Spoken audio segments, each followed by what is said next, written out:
Our cabinets come in two colours, white and black brown. They are made of an 18mm thick particle board and melamine.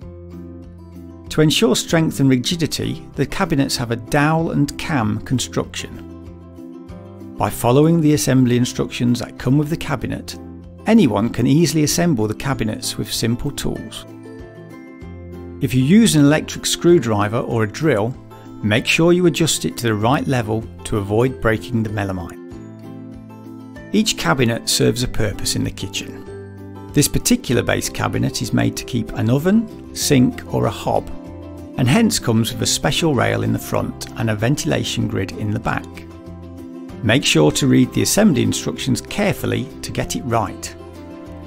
By using a tri-square, you can easily make sure the angle of the cabinet is correct. If the cabinets will be mounted directly on the wall, that is without a space between the wall and the cabinet, the fittings need to be put in another position during the assembly of the cabinet.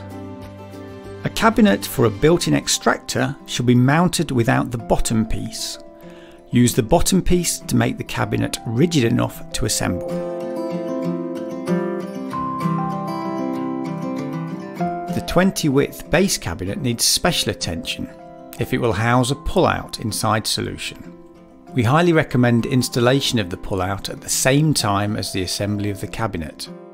Otherwise you will need a special screwdriver, as in this case, to attach it to the cabinet.